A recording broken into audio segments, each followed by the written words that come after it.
Like many people out there, I love the 3 Ghostbuster movies. They're just plain fun to me. The most recent one, Afterlife, I admit I was a little apprehensive about it. I wasn't sure when I saw the initial trailer, but after I saw it in theater, I really dug it. I wanted more. As soon as that movie was available to buy, I grabbed it and added it to my collection to complete the trilogy. And there has been talks about a sequel to Afterlife being in the works, and I'm really looking forward to that. I can't wait.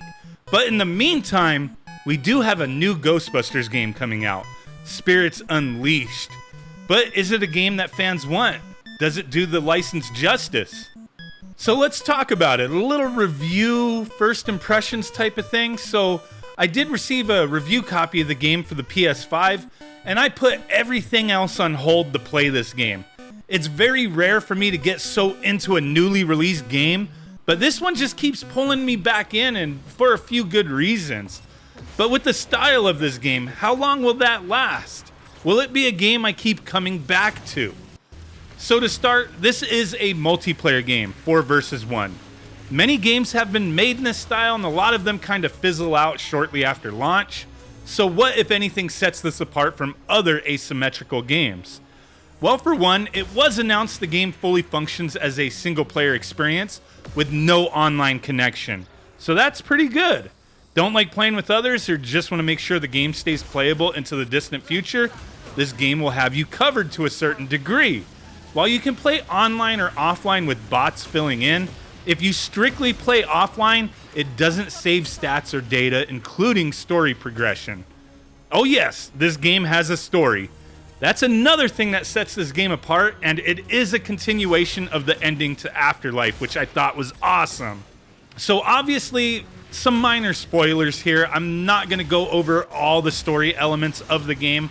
I'll leave that up to you guys, but I will touch on how the game starts anyway. So, if you didn't know, Winston, he bought the firehouse, and in this game, he brought the Ghostbusters back in business. So Ray is across the way with his occult bookstore. Both characters in the game are voiced by the original actors, Dan Aykroyd and Ernie Hudson. Their likeness in the game is a little off in my opinion, more so Dan Aykroyd anyway, but the style works and I kind of dug it. And as soon as you hear their voices and see their faces, you know what's up, so I think it's fine. Now, the game starts with some story elements, getting things set up with some minor tutorials to get used to the controls and your equipment, introduces some new characters and whatnot, and then you start taking some jobs busting ghosts. Now, once you get through a few jobs, gain some experience, the story progresses a bit, then you get to do the ghost tutorial. Either offline or online, you could choose to play as the Ghostbuster that you created, or as the ghost. Now, each have their own progression and unlockables. You can unlock different ghosts and powers, and as a Ghostbuster, you can unlock tons of customizations to your look. Clothes, hairstyles, shoes, all sorts of stuff. But all that's just for looks, doesn't really do much else, just kind of makes you stand out, I guess. Now, while playing the game, you gain experience using your equipment. So all your pieces of equipment have levels: the proton pack, particle thrower, PKE meter, and ghost trap. And these all have upgrades you can equip as you gain levels with them. The more you use them, the more likely they are to gain levels as you play. So never using your ghost trap like me, then it simply will get left behind in upgrades as you level up the particle thrower and proton pack as an example. It really allows you to hone in on your own play style, power up the things that are important to you. So each piece of equipment has different stats that affect how they perform. The particle thrower, for instance, has heat generation, venting speed, object damage, minion damage, rift damage, all those attributes just to name a few. These are all important and affect how you use the particle thrower.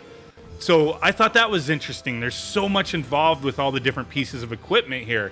Now, I'm sure it shouldn't come as a surprise that with this game, you're hunting ghosts as a Ghostbuster. Well, just one ghost anyway, and whatever minions it spawns. But the way the game works is the Ghostbusters take on a job to stop an area from being haunted. You search out the 3 rifts, destroy them, and capture the ghost.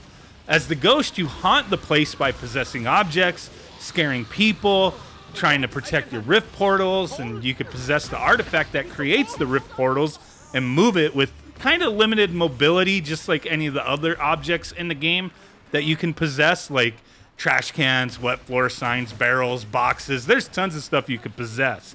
In the museum, as an example, there's a lot of exhibits that you could possess, and I thought that was pretty interesting and neat to try to hide in them. As the ghost, you can also haunt objects to make them move around on their own.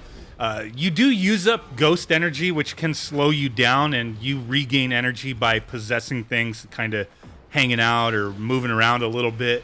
But, you know, trying to blast through rifts, fly around as fast as you can, you will use up your energy. It's kind of like stamina, and then you have to possess something to try to regain it back faster.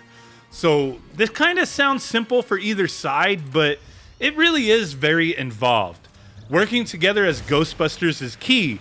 Using your PKE meter to find ghost activity, locate the ghost, then blast them, tether them with your beam, and fight them into an open trap is like intense for sure, just like it is for the ghost to try to escape all this. Now, I feel it's fairly balanced no matter which side you are on.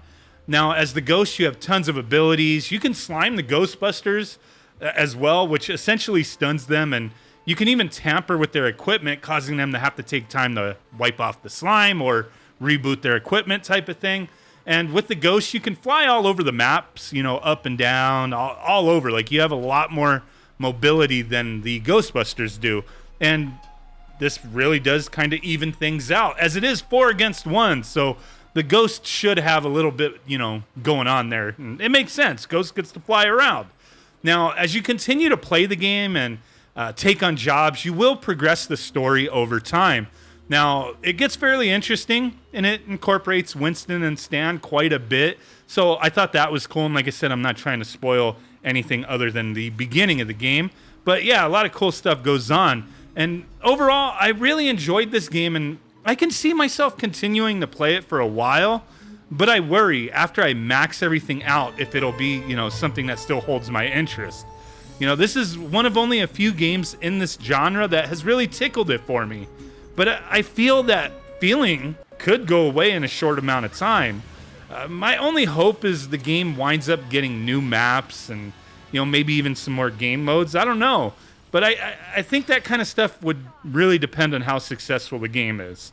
But for the time being, I'm going to enjoy it for as long as I can, and I really hope that is for quite a while, as I have been having a lot of fun with this game over the past few days. So Ghostbusters Spirits Unleashed will be available on PlayStation and Xbox consoles and PC on October 18th. The price for the standard release is $39.99, which I think is fair for this type of game. So yeah, I hope this footage kind of gave you a good idea of the game. I'm going to be live streaming this throughout the month of October, so hope you guys can join me with that. After watching this video, let me know what you thought. Is this a game you're interested in? Appreciate you guys. Links down below if you want to pre-order or grab this game. Thank you. Catch you on the next one. Bye.